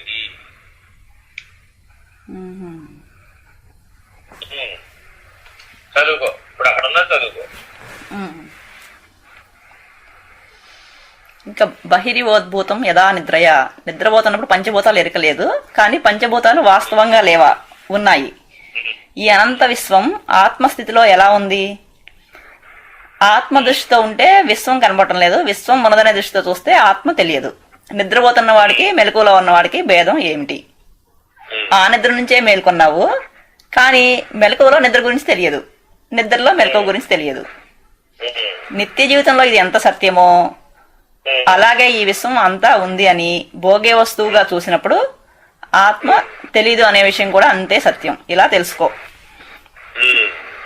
మెలకువలో నిద్ర ఎక్కడికి పోయిందో, నిద్రలో ఈ మెలకువ ఎక్కడికి పోయిందో అది తెలియదు. తెలీదా తెలుస్తుందా? తెలియదు. దర్శన సిద్ధి కలిగిన వాడికి తెలుస్తుంది. అంటే ఎట్లా అండి? సాక్షిగా ఉంటాడు కాబట్టి ఆత్మ సాక్షాత్కార జ్ఞానం వల్ల తెలుస్తుంది. రెండు మనమే చేస్తున్నాము కాబట్టి విచారణ చేయాలి. మెలకువ ఎక్కువసేపు, నిద్ర కొద్దిసేపే కాబట్టి నిద్రను పోగొట్టుకోవాలి. ఏది వస్తుందో అది పోవాలి. అంటే వచ్చే నిద్ర పోవాలి, వచ్చే విశ్వం పోవాలి. పోతుందా? అట్లా పోవట్లేదు సార్. అట్లా మేలుకుంటే పోతుంది. ఆ రకమైన మెలకువని పొందాలి. స్థూలంగా నిద్రపోకుండా ఉండమనో కాదు, స్థూలంగా దీన్ని పోగొట్టమనో చెప్పటల్లా. దానికి అవతల చూడగలిగేటటువంటి దృష్టి ప్రాప్తిస్తే ఆ దృష్టి ప్రభావం వల్ల నువ్వు మేలుకొని ఉంటావు. నీ సమక్షంలో ఇంద్రియాలు నిద్రపోతూ ఉంటాయి. నువ్వు మేలుకునే ఉన్నావు, నీ సమక్షంలో ఇంద్రియాలు నిద్రపోతున్నాయి. దాన్ని చూడగలుగుతున్నావు. బయట నుంచి చూసేవాడికి ఎట్లా ఉన్నాడు? నా వలనే తింటున్నాడు, నా వలనే పరుండుతున్నాడు. కానీ వాడి లోపల ఉన్నవాడు మేలుకున్నాడా లేదా? అవును. అనుభవ రీత్యా, స్వానుభవ ప్రమాణ రీత్యా నువ్వు అక్కడ మెలకువని గనక పొందినట్లయితే అప్పుడేమైంది? నీ సమక్షంలో ఇంద్రియాలు నిద్రపోయినాయి. అప్పుడు ఇంకప్పుడు నువ్వు నిద్రపోలేదుగా, నేనున్నాను. అప్పుడు ఉన్నావుగా. అప్పుడు ఈ ప్రపంచం అంతా నీలోకే లయమైంది. మరలా ఎక్కడి నుంచి వచ్చింది? నీలోనే ప్రపంచం వచ్చింది. కాబట్టి అటువంటి ఆత్మ సాక్షాత్కార జ్ఞానాన్ని పొందాలా వద్దా? పొందాలి సార్. అట్లాగే బ్రహ్మము నుంచి సృష్టి ఉత్పన్నమైంది. అట్లాగే బ్రహ్మము నుండి ఈ సృష్టి లయమైపోతుంది. మరి ఇది కూడా దర్శనంగా చూడాలిగా, ఆ రకమైన మెలకువను పొందాలిగా. అట్లాగే వ్యాపకంగా ఉన్నటువంటి విశ్వం పరమాత్మ నుంచి ఉద్భవించింది. మరలా పరమాత్మ ఏంటి లయమైంది. అది కూడా చూడాలిగా. అది కూడా. ఇట్లా ఎవడైతే దర్శన రీత్యా ఈ మూడు ఉన్నవి ఎట్లాగో లేనిది ఎట్లాగో తెలుసుకున్నాడు, ఇప్పుడు వాడు ఉన్నవాడా లేనివాడా? ఉండి లేనివాడు. ఇప్పుడు అది అర్థమైందండి. ఇప్పుడు కాబట్టి లేనెరుకగా అయిపోయాడు. పరమాత్మ స్థితికి వచ్చేటప్పటికి ఏమైపోయాడు? లేనెరుకగా అయిపోయాడు. ఉన్నది బయలు, లేనిది ఎరుక. కాబట్టి అచల సిద్ధాంతంలో మాట్లాడే మాటలు ఈ పై స్థితికి సంబంధించినవి అన్నమాట.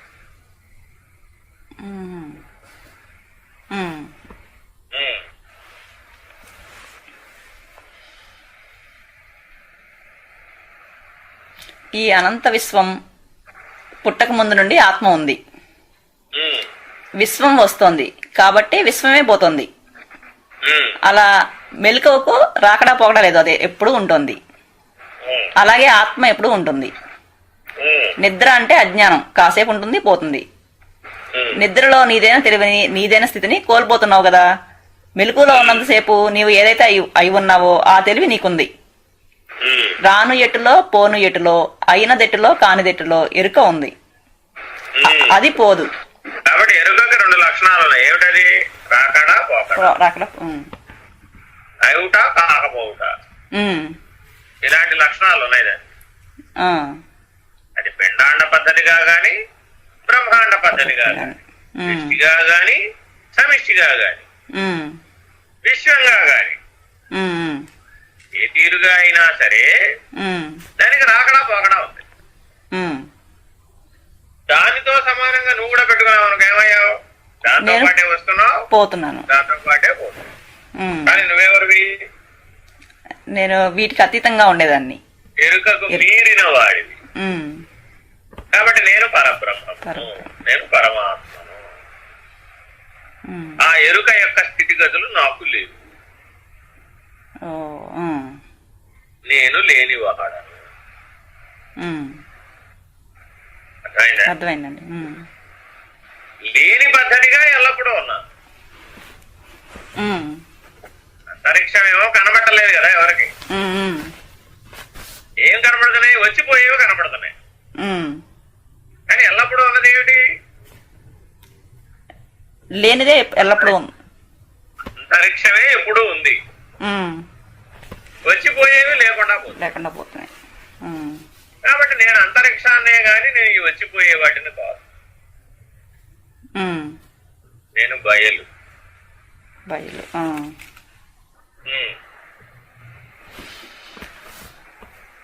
ఎరుక ఉంది, అది పోదు. రావడం రావడం అంటే పోవడం కనబడుతుంది. అనంత విశ్వం వచ్చింది, పోతుంది. మనం దేని గురించి చింతన చేయాలి? రాకడా పోకడా లేని స్థితి ఒకటి ఉన్నది, దాని గురించి చేయాలి, చూడాలి. ఉమ్. ఈ దృష్టికోణంతో చూడాలి. రానిది పోనిది గురించి విచారణ చేయాలి. ఉమ్. బాల్య, కౌమార, యవ్వన, వృద్ధాప్యం మొదలైన దశలు అవస్థలు వస్తూ ఉంటాయి, పోతూ ఉంటాయి. ఉమ్. శరీరం వస్తుంది, పోతుంది, కానీ నీవు పోవు. ఉమ్. సృష్టి సామాన్య ధర్మంగా రావడం పోవడం ఉంది, దీనిని ఏమీ చేయలేం. ఈ రావడానికి పోవడానికి ఆధారమైన స్థితిలో ఉన్నదానికి రాకడా పోకడా ప్రభావం లేదు. ఉమ్. నీలో నేను అనేది ఉంది, దానికి రాకడా పోకడా ప్రభావం లేదు. ఉమ్. అది ఆధార స్థితి అంటే అది ఉమ్. నేను. నీ జీవన ప్రమాణంతో చూస్తే అనంత విశ్వం ఎక్కువ, కానీ పోతుంది. పగలు రాత్రి భూమి మీద ఉన్న వారికి ఉన్నాయి, కానీ సూర్యునికి లేవు కదా. సాపేక్ష దర్శనం ఉన్న వారికి పగలు రాత్రి ఉన్నాయి, లేకపోతే లేవు. ఇవన్నీ అభ్యాసపూర్వకంగా వచ్చాయి. ఉమ్. అనంత విశ్వాన్ని ప్రతిబింబ సమానంగా చూడాలి. ఉమ్. ఈ అనంత విశ్వాన్ని గుర్తించినంతసేపు ఉంది, లేకపోతే లేదు. ఉమ్. ప్రపంచం ఉంటే కంప్లైంట్స్ అన్నీ ఉన్నాయి. ఉమ్. అద్దం ముందు నిలబడితేనే కదా ప్రతిబింబం కనబడింది. అది నీ వద్దకు రాదు కదా, అంతే కదా. మరి ఆ ప్రపంచాన్ని ఎవరు గుర్తించమన్నారు? అది అలా అభ్యాసంతో జరుగుతోంది. అద్దంతో పని లేకుండా ఉండలేమా? నిన్ను నీవు సరి చేసుకోవడానికి ప్రతిబింబం అవసరం. అలంకరణ అనే దృష్టి లేకపోతే అద్దం అవసరం లేదు. ఉమ్. అంటే మనం ఈ విశ్వం మీద మనకేమీ లేకపోతే, ఆసక్తి లేకపోతే దాంతో పని లేదు, అంతే కదా. పని లేదు, ఉమ్. అంతేగా. మరి ఆ భ్రాంతి లేదనుకో, నీకు ఉమ్. స్వస్వరూప జ్ఞానం కలిగిందమ్మా, భ్రాంతి లేదమ్మా, అప్పుడు నీకు దాంతో పని ఉంది. ఉమ్. చిన్న పిల్లప్పుడు ఆట బొమ్మలతో ఆడుకున్నావా లేదా? ఉమ్. ఆట బొమ్మల సుఖాన్ని ఇచ్చినాయా లేదా? ఉమ్. ఆనందాన్ని ఇచ్చినాయా లేదా? ఇచ్చాయి, అవును. ఇప్పుడు ఆడుకో. ఇప్పుడు ఇష్టం ఉంది ఇంకా. ఇప్పుడు ఎందుకు సుఖాన్ని ఇవ్వటంలో బొమ్మలు ఏమైనా మారినాయా? ఆసక్తులు మారినాయి అంతే. నువ్వు ఎదిగావు. నువ్వు ఎప్పుడైతే ఎదిగేది భ్రాంతి అయిపోయింది, ఇప్పుడు ఆ భ్రాంతి నుంచి విడిపోయావు. బొమ్మల సుఖాన్ని ఇవ్వవు అన్ని తెలిసిపోయింది, బొమ్మల ఆనందాన్ని ఇవ్వవు అని తెలిసిపోయింది. తెలిసేటప్పటికి ఆ భ్రాంతి లేకుండా పోయింది. ఏం చేస్తే లేకుండా పోయింది? అప్పుడు చిన్నప్పుడు అంటే ఇక వేరే వాటి మీద దృష్టి మళ్ళింది కాబట్టి పోయింది సార్. దాని అర్థం ఏంటి? అంతకంటే పై స్థితికి సంబంధించిన జ్ఞానం ఎప్పుడైతే వచ్చిందో కింది స్థితి లేని అయిపోవటంలా. యవ్వన కౌమార దశలకు సంబంధించిన జ్ఞానం వచ్చేసేటప్పటికి బాల్యానికి సంబంధించినవన్నీ భ్రాంతి అయిపోయింది. అడిగితే ఏం చెప్తాడు అప్పుడు? నువ్వు అట్టా ఆడుకున్నావమ్మా, ఎవరన్నా చెప్పారనుకో నీ బాల్య విశేషాలు, అట్లేమంటావు? అప్పుడు ఏదో అట్ట అయిపోయిందిలే, తెలియని స్థితిలో అట్ట అయిపోయింది అంట కదా. అంతే. కాబట్టి ఆ భ్రాంతి అవివేకం ఎట్లా పోయినాయి? వివేకం ద్వారా పోయింది. కాబట్టి నిత్యానిత్య వస్తు వివేకాన్ని పొందితేనేమో జగద్భ్రాంతి పోయింది. నిత్యానిత్య వస్తు వివేకం ద్వారా జగద్భ్రాంతి పోయింది. ఆత్మానాత్మ వివేకం ద్వారా జీవభ్రాంతి పోయింది. అక్కడ రాసుకున్నావా 5 వివేకాలు? రాసుకున్నానండి. దేని వల్ల ఏ భ్రాంతి పోతుందో రాసుకో. నిత్యానిత్య వస్తు వివేకం వల్ల జగద్భ్రాంతి లేకుండా పోయింది. ఉమ్, ఆత్మానాత్మ వివేకం ద్వారా జీవభ్రాంతి లేకుండా పోయింది. ఉమ్, తర్వాత ఏమిటి? కార్యకారణ వివేకం. ఉమ్. కార్యకారణ వివేకమేనా సదసద్ వివేకమా? సదసద్ దృగ్దృశ్య అన్ని రాసుకున్నాం. ముందు కార్యకారణ వివేకం. ఓకే. కార్యకారణ వివేకం ద్వారా జీవేశ్వర భ్రాంతి లేకుండా పోయింది. జీవుడు ఈశ్వరుడు ఒకటైపోయాడు అక్కడ. జీవుడి. సదసద్వివేకం ద్వారా జీవ బ్రహ్మ భ్రాంతి పోయింది. ఓ బ్రహ్మ. ఓకే. అర్థమైందా? దృగ్దృశ్య వివేకం ద్వారా పరమాత్మ నిర్ణయం అయింది. అక్కడేమో భ్రాంతులు పోతున్నాయి, చివరికి వచ్చేసరికి నిర్ణయం అవుతుందండి. అది కాబట్టి నిర్ణయాన్ని అందించేది ఏమిటంటే దృగ్దృశ్య వివేకం. దర్శన రూపంగా వచ్చినటువంటిది ఎల్లకాలం నిలిచిపోయింది. మిగిలినటువంటి ఆలోచనలన్నీ చెదిరిపోతాయి కానీ దర్శనంగా ఎప్పుడైతే అంతర్నేత్రంలో జ్ఞాన చక్షువుతో దర్శించినటువంటి ఏ దర్శనం అయితే ఉందో అది ఎల్లకాలము అలా ఉండిపోయింది. అది సహజ జ్ఞానము. ఇట్లా తెలుసుకోవాలి. కాబట్టి ఒక్కొక్క వివేకాన్ని పొందాలి, ఒక్కొక్క భ్రాంతిని విడవాలి. కాబట్టి వివేకాన్ని పొందడం ద్వారా భ్రాంతి పోయిందా, భ్రాంతిని విడవడం ద్వారా వివేకం వచ్చిందా? వివేకాన్ని పొందడం ద్వారానే పోతుందండి.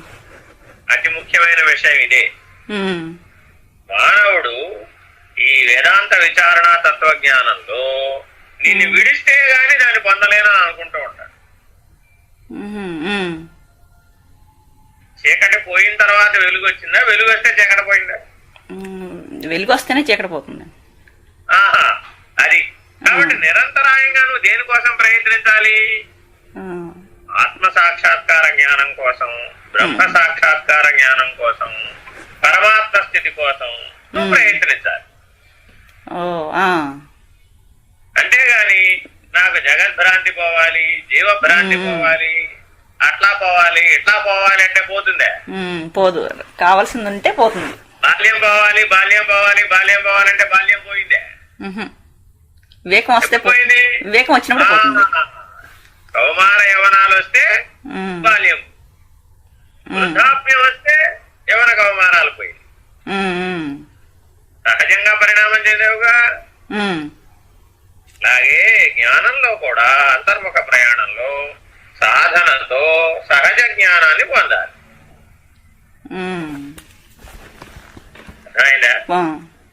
అసహజమైన పద్ధతులలో సాధించబడేది నిలబడదన్నమాట.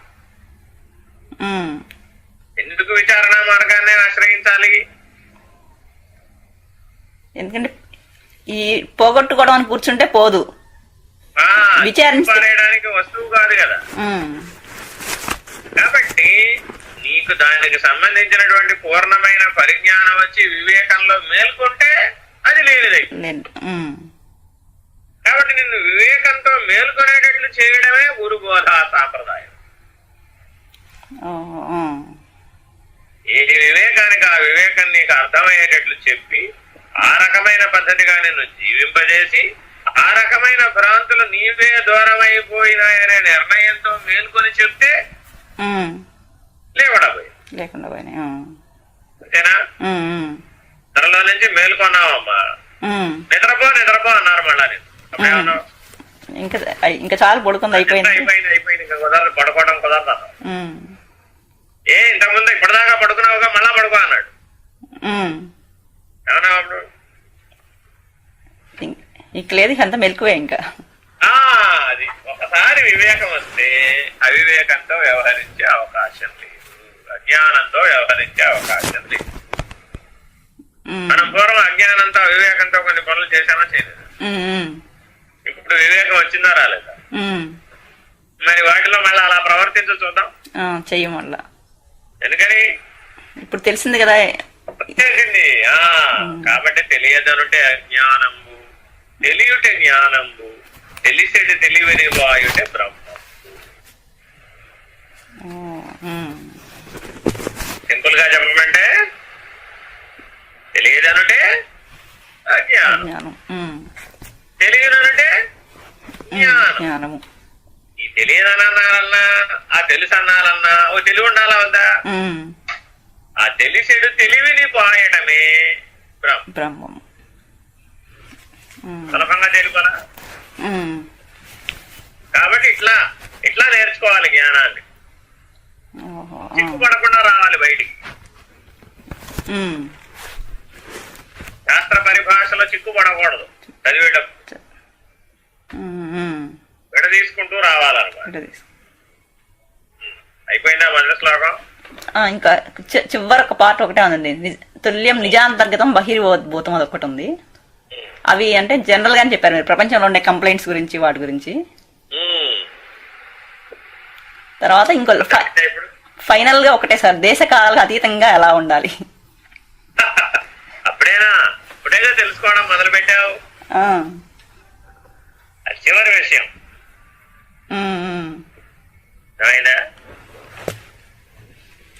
మొట్టమొదట నిత్యానిత్య వస్తు వివేకంతో మొదలు పెట్టాలి. ఒక్కొక్క వివేకాన్ని పొందుతూ ఎదగాలి. సరే, ఇట్లా మీరు చేసినప్పుడల్లా ఓ శ్లోకాన్ని చెప్పించుకోండి. అలాగే సార్, థ్యాంక్స్ అండి. సరేనా? అలాగే సార్, జై బాబా. థ్యాంక్స్ అండి.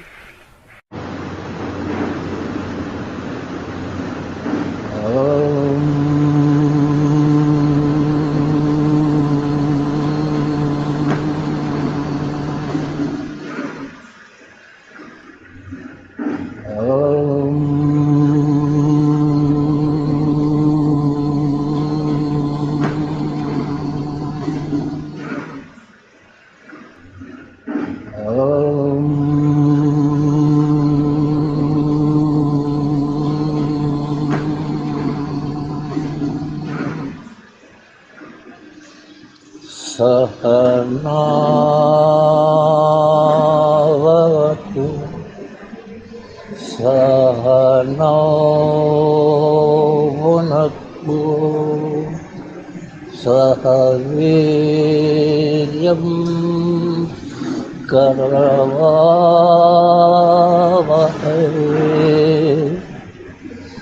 तेजस्वी नावधीतमस्तु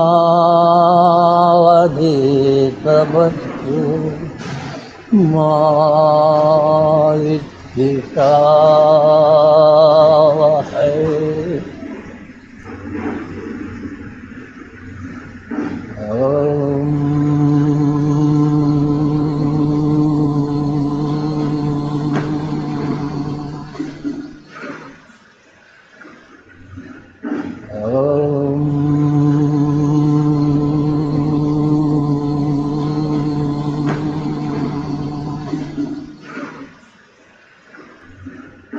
Oh